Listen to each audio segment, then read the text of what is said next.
diijabahi dalam doa, yaitu adalah sholatnya umat Nabi Muhammad SAW. Seperti apakah itu ya Rabb? Kata malaikat Jibril alaihissalam,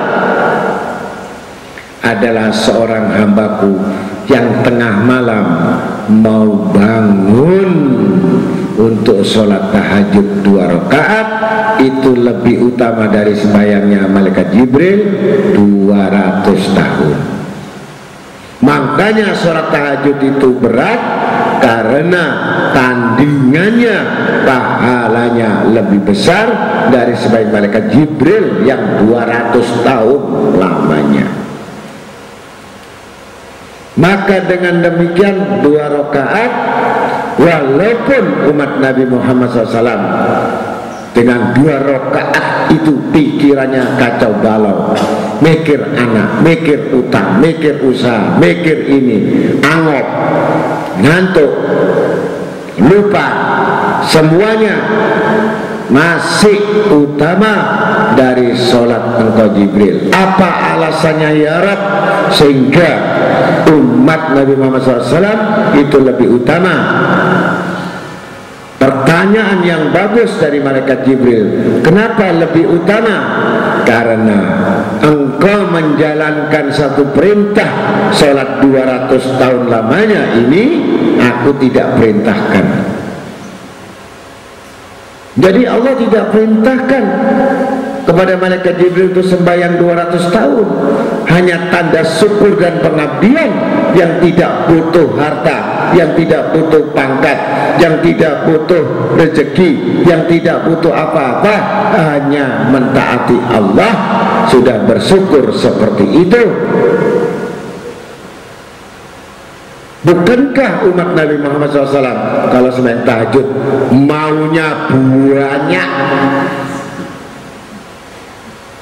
Ya, yang minta kawin sholat tahajud, yang minta rezeki sholat tahajud, yang punya rumah sholat tahajud, ya, yang pengen sholat tahajud. Ini maunya manusia itu banyak. Tetapi malaikat Jibril tidak ada keinginan, cuman pengabdian dan bersyukur kepada Allah Ta'ala. Sedangkan umat Nabi Muhammad SAW yang tidak pernah kuperintahkan sebelum-sebelumnya kepada umat yang lain,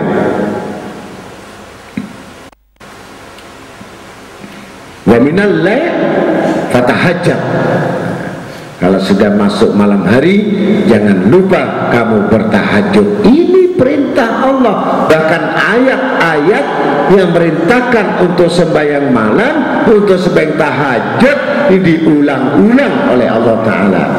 Maka disitulah keutamaan apabila hamba itu mendapatkan perintah dari Allah Ta'ala lebih utama daripada orang yang mengajukan proposal.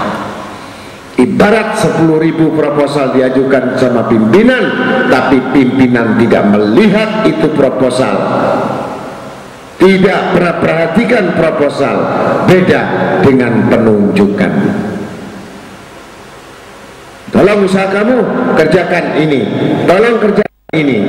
Spesial orang-orang yang dapat petunjuk itu adalah kesempatan yang tidak ada duanya, dan itu merupakan satu kehormatan dan kemuliaan dari Allah Ta'ala, yaitu tadi dengan 2 rakaat perintah Allah Ta'ala lebih utama daripada malaikat Jibril sembahyang 200 tahun yang ngajukan proposal sama Allah Ta'ala. Maka kenapa setiap manusia hamba yang diperintahkan mereka tidak mengetahui atau malas atau dia menghindari? Karena memang pantas kamu tidak jadi orang yang mulia, pantas kamu tidak akan perlu diangkat derajatnya, karena memang Allah tidak menghendaki kamu sebagai orang-orang yang punya maqamal mahmudah, yaitu punya kedudukan yang terpuji di sisi Allah. Maka disinilah ketegasan dengan salat tahajud tersebut.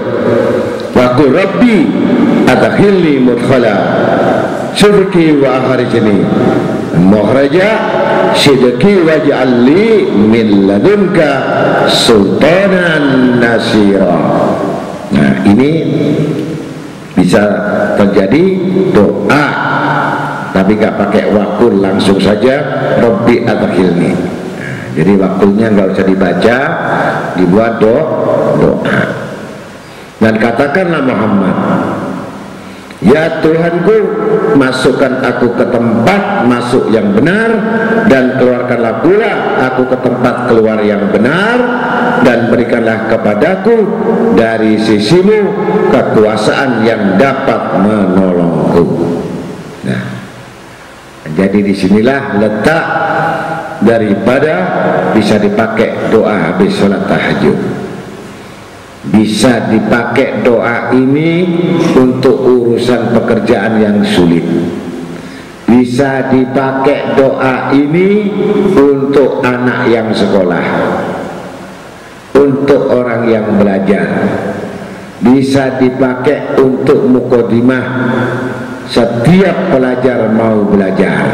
Nah, ini ditulis nanti di fotokopi, ya, Rabbi adkhilni mudkhala sidqi wa ajrini mukhraja sidqi waj'al li min ladunka sultanan nasira, agar mendapatkan pertolongan dari Allah. Jadi tidak ditulis wakulnya, wakul, dan katakan ini maksudnya perintah yang pertama kali kepada baginda Nabi Muhammad SAW.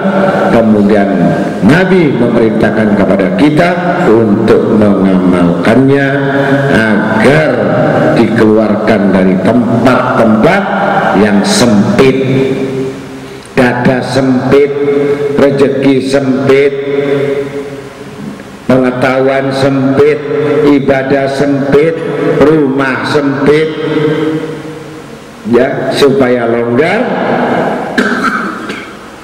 Baca doa ini terutama habis sholat tahajud. Kemudian diteruskan ayat yang ke-81, wa qul jal haqqu wa jaqal batil minal batila kana zahuqa. Dan katakanlah, ini kembali perintah kepada Allah Ta'ala, kebenaran telah datang dan yang batil telah lenyap, sungguh yang batil itu pasti lenyap. Nah, jadi kalau kita melihat di ayat-ayat ini, di mana kembalinya Nabi kita Muhammad SAW, yaitu saat masuk kota Mekah. Nah, ini kembalinya dari hijrah Madinah, begitu masuk di kota Mekah, ini Nabi diperintahkan untuk berdoa, Rabbi adkhilni, ya Tuhanku, masukkan aku ke tempat masuk yang benar. Jadi masuk di kota Mekah ini asalnya tidak benar, jadi benar. Nah, jadi kembali hijrah menuju benar, dan keluarkan pula aku ke tempat keluar yang benar.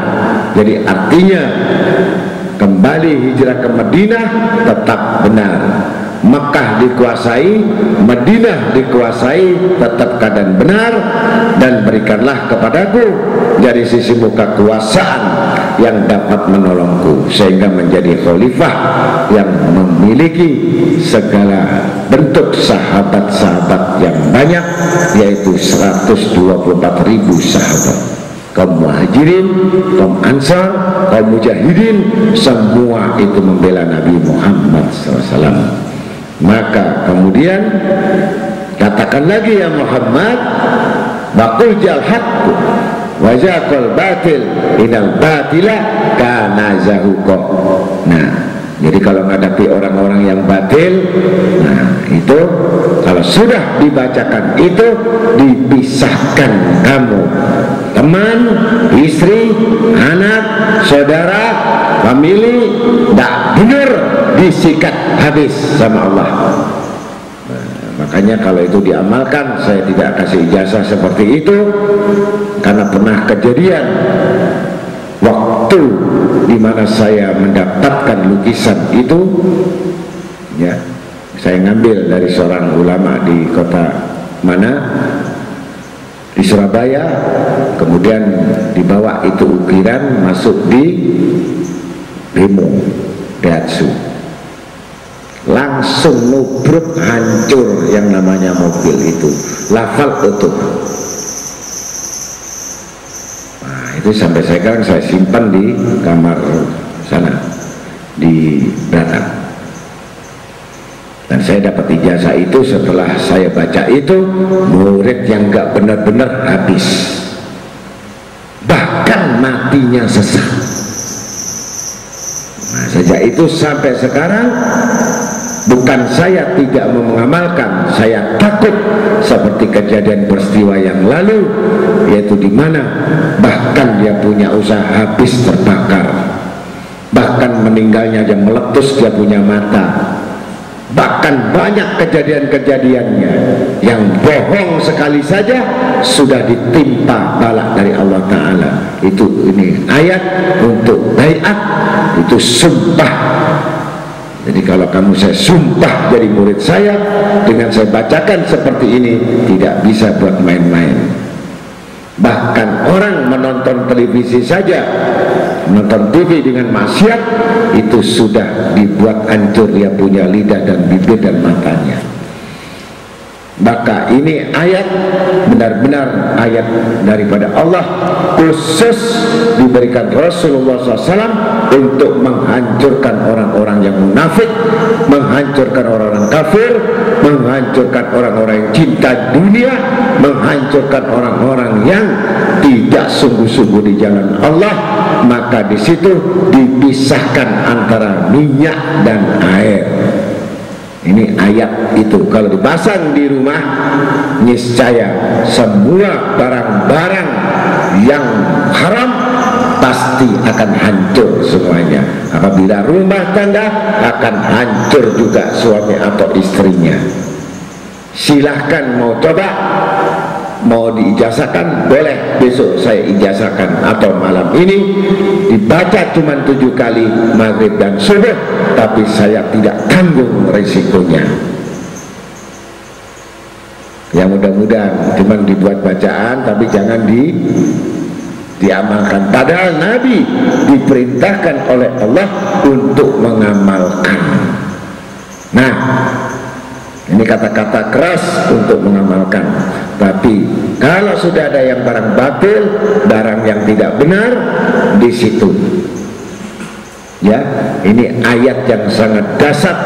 Bahkan saya selalu mengamalkan dulu, tapi akibat risikonya sudah saya coba dan habis 400 murid saya dalam keadaan hancur berantakan. Usahanya berantakan, rumah tangganya berantakan, anaknya minggat, usaha karu-karuan. Ada yang masuk Kristen. Ya mudah-mudahan, tapi saya tidak memberikan. Ini ayat 81 surat Al-Isra. Diingat-ingat, ini ayat tidak main-main, jujur. Karena ayat ini betul-betul untuk memisahkan antara yang halal dan yang batil. Sudah haram, batil lagi. Wa nunazzilu minal Qur'an ma huwa shifaa'un rahmatan lil mu'minin wa yajidu dhalimina illa khasara.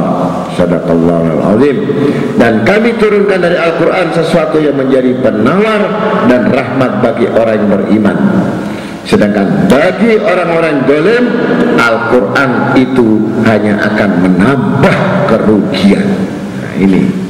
Jadi kalau orang beriman betul-betul hak, dia membacanya keuntungan dan diangkat makomnya jadi makom terpuji. Tapi kalau dia zalim, kalau dia orang-orang yang fasik, orang yang munafik, Quran ini justru menghancurkan dirinya dan membuat rugi bagi dirinya. Nah, mudah-mudahan dengan sedikit ini, mudah-mudahan Allah Ta'ala sebelum mengamalkan betul-betul Al-Quran harus betul-betul ditanya dirinya, sudah benarkah dia menjalankan syariat Islam, sudah benarkah dia memegang hukum Allah, sudah benarkah dia